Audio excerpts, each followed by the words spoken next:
Vayamos ahora al capítulo 5 del erotismo, texto de George Bataille de 1957. El capítulo 5 tiene por título La transgresión.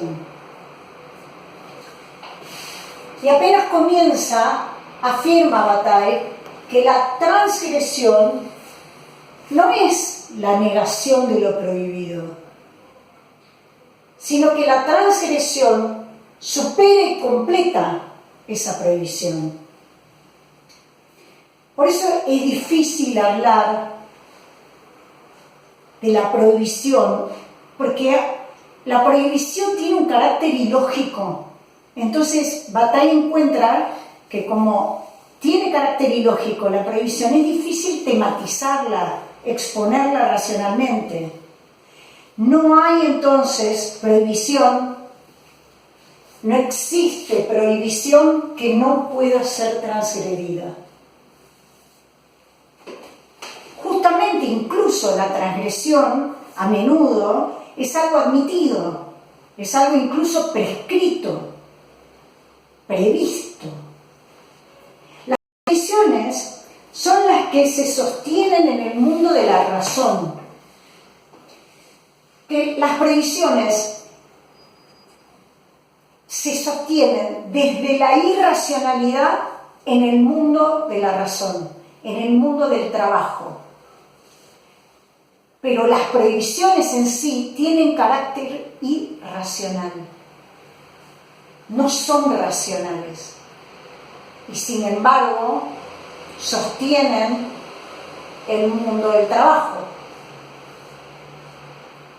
Si algún sentimiento violento o negativo no hubiese hecho de la violencia algo horrible y para uso de todos, la sola razón no hubiera podido definir con autoridad los límites.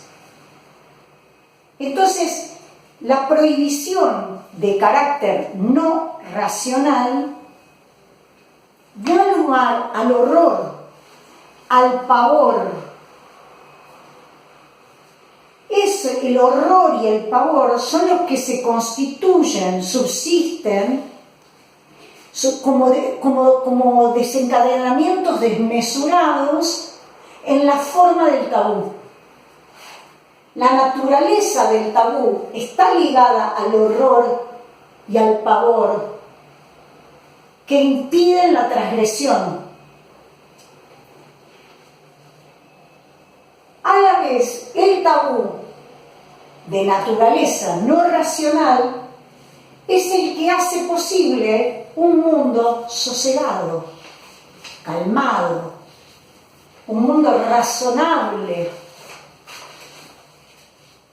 Si está toda quien haya leído a Nietzsche verá la influencia nietzscheana en Bataille, porque vean cómo lo ordenado, razonable, sosegado, calmado, no puede constituirse sin el elemento de desmesura, de exceso, de desborde que lo constituye. En ese sentido, hay esa complementariedad y al mismo tiempo cierta pugna entre esos dos universos o ciertos mundos, que quien haya leído la relación que sostiene lo apolíneo con lo dionisíaco en Nietzsche, verá cómo vive en Bataille esas consideraciones. ¿Sí? Vean que hay un mundo sosegado y razonable que se constituye como tal gracias al elemento irracional, por ejemplo, del tabú. Entonces decíamos que el tabú hace posible un mundo sosegado y razonable, y a la vez, pero a la vez, hay un estremecimiento que no se impone a la inteligencia, sino que el estremecimiento, el pavor, se impone a la sensibilidad, tal como hace la violencia, que se impone a la sensibilidad. La violencia humana no es efecto del cálculo, sino de los estados que Bataille denomina sensibles. Los estados sensibles en Bataille son el miedo, la cólera, el deseo. Entonces, la violencia humana es efecto no del cálculo, está diciendo, sino de estos estados sensibles. La violencia humana entonces es efecto del miedo, de la cólera, del deseo. Allí no hay cálculo. Eso no quiere decir que no haya violencia calculada, pero eso es otro tema. Ahora vamos. Las prohibiciones entonces para Bataille tienen carácter irracional.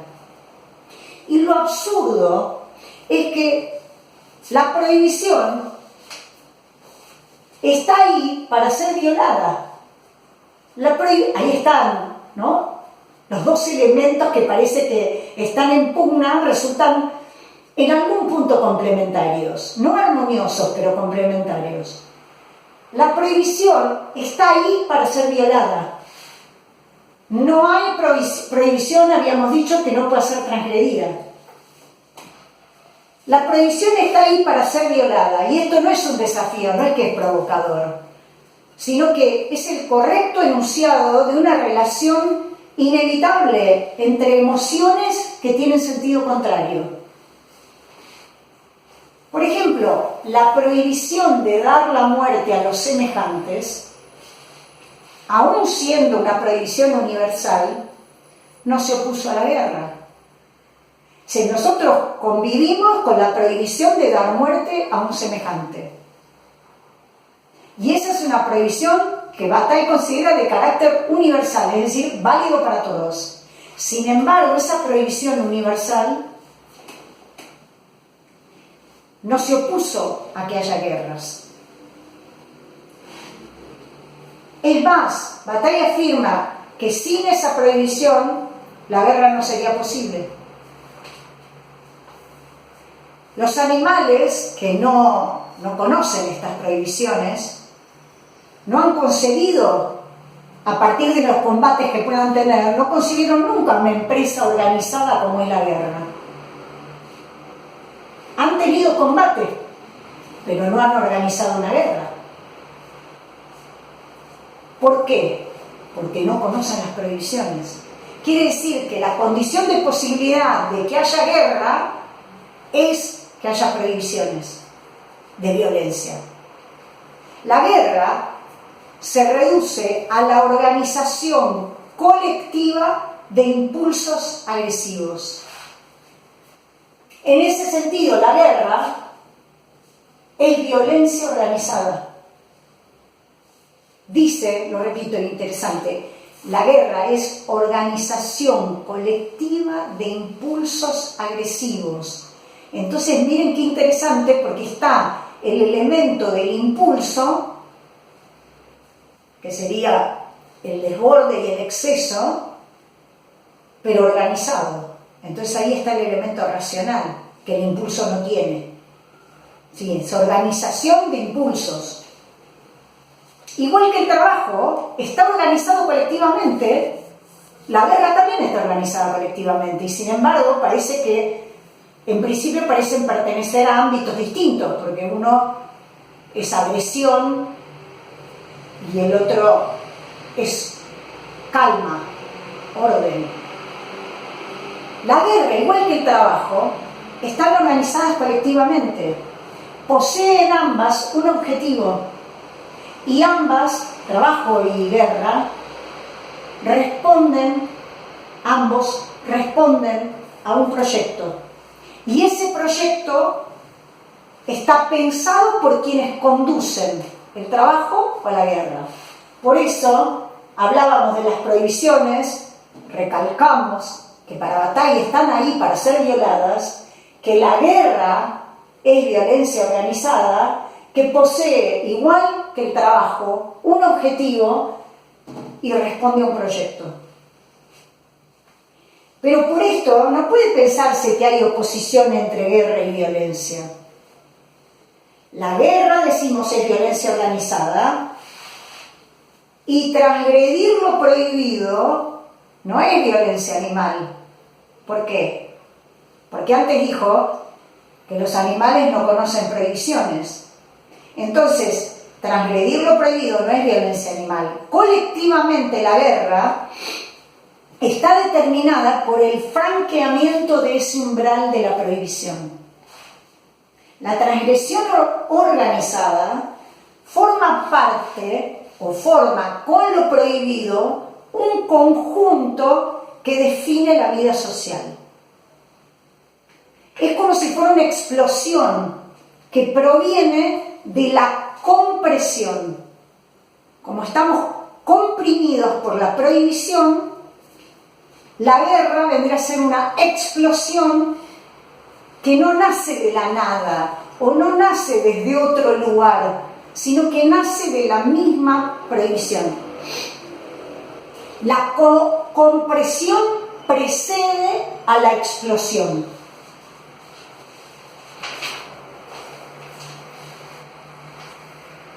La frecuencia de las transgresiones a veces está determinada y organizada. Lo que sí insiste Bataille es que la compresión, la prohibición, el interdicto, excita la explosión. Y en este punto comienza a trabajar la idea de una transgresión indefinida, una transgresión limitada, en relación a la transgresión de lo prohibido. La transgresión de lo prohibido también suele estar sujeta a reglas. Es distinto de la libertad. Es más difícil, ¿por qué la transgresión de lo prohibido suele estar sujeta a reglas?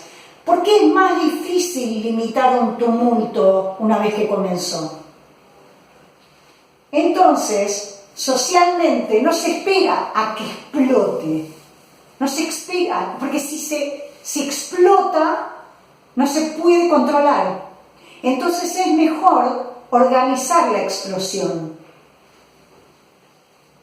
En tal momento y hasta un punto determinado se permite la explosión, el exceso, el desborde. Y ese es el sentido de la transgresión, que está organizada.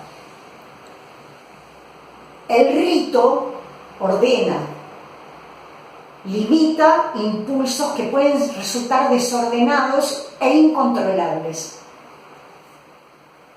A pesar de todo, reconoce Bataille que puede haber una transgresión ilimitada, porque a veces la transgresión ilimitada se manifiesta cuando la violencia desborda lo prohibido.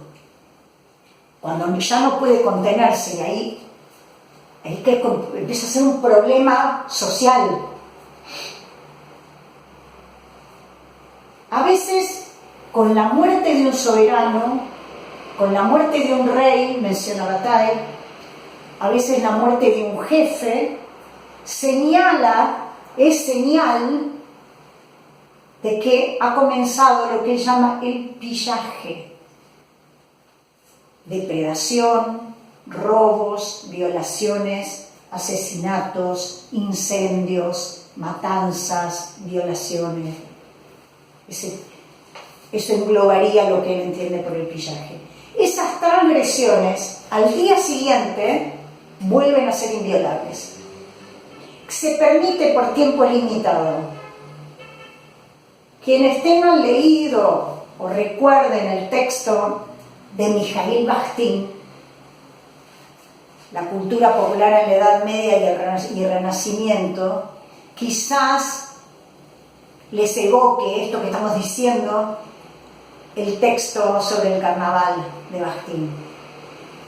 Claro, está influido. El texto ese de Bakhtin, donde él habla del carnaval y de lo limitado del carnaval y del desenfreno, es un texto de 1974. Y este texto es del 57, así que está influido. Por eso quizás les resulte familiar esta idea de que el desborde está admitido dentro de límites que impone la razón. El orden, la limitación hace que se evite el tumulto. Lo notable es que el desorden, en los casos del fallecimiento de un rey o de un jefe, lo notable es que ese desorden tiene lugar durante lo que se llama el periodo de infección. Es decir, es el periodo inmediato de la muerte, mientras dura lo que se suele considerar como el contagio con el muerto, con el que recién ha muerto y que está ligado a la putrefacción. Cuando el muerto ya es un esqueleto, cuando ya solo quedan los restos óseos, ya no hay peligro de contagio. A los que les interese el tema pueden indagar sobre el concepto de abyección, porque está en relación a esto. Ese contagio es inmediatamente después que la persona ha muerto. Y ahí, en ese periodo, se admite el descontrol. Mientras el cuerpo del rey era presa de la descomposición, dice Bataille. El desorden termina cuando los elementos putrecibles, es decir, que están en camino de putrefacción del cadáver, son eliminados. Cuando solo queda el esqueleto, ya hay cierta calma y sosiego, porque hay una idea de esqueleto incorruptible, ya sanó, ¿no? Ya entró en otro periodo. En la muerte, durante el desencadenamiento de la violencia, apareció el mecanismo de la transgresión. Fíjense, se muere, aparece la transgresión. El retorno del difunto a cierta limpieza del esqueleto pone término temporal a la irrupción informe de la violencia. Esto es muy distinto de la libertad animal, ¿sí? Él va y viene, Bataille va y viene con la violencia animal para mostrar permanentemente que en la violencia humana hay prohibiciones, y si hay prohibiciones, hay transgresiones, y en la violencia animal no hay transgresiones porque no hay prohibiciones. La transgresión excede el mundo profano. El mundo profano es el mundo de las prohibiciones, porque yo les había anotado acá que la transgresión de lo prohibido, les anoté, suele estar sujeta a reglas porque los impulsos están limitados, y que la transgresión de lo prohibido, cuando la violencia desborda lo prohibido, puede aparecer una transgresión ilimitada. A partir de esto, y que estábamos hablando del mundo profano, vale la aclaración que para Bataille la sociedad humana está compuesta por el mundo profano y por el mundo sagrado. El mundo profano es el mundo del trabajo, por tanto, es el mundo de las prohibiciones. Entonces, la transgresión excede el mundo profano, que es el de las prohibiciones, pero no lo destruye, porque transgredir no significa anular la prohibición, sino que significa violar la prohibición. Es diferente. La prohibición sigue estando ahí, porque la sociedad humana no es solamente el mundo del trabajo, ¿sí? También hay un mundo de la fiesta, un mundo sagrado. Ambos, entre los dos, mundo profano y mundo sagrado, son formas complementarias. Es sagrado lo que es objeto de una prohibición. La prohibición, al señalar negativamente la cosa sagrada, nos produce, por ejemplo, estamos en el plano de la religión, nos produce pavor, temor. Y en el límite del pavor y del temor esos sentimientos se transforman en devoción. La prohibición que produce pavor y temblor en el límite se transforma en devoción. Y la devoción se transforma en adoración. Por eso hay muchos templos o iglesias que provocan esas cúpulas tan altas, el eco de las voces, algunas imágenes que provocan pavor y temor, y inmediatamente hay un respeto devoto que se transforma en adoración. Los dioses, dice Bataille, hacen temblar a quienes los veneran, pero no por ello los dejan de venerar.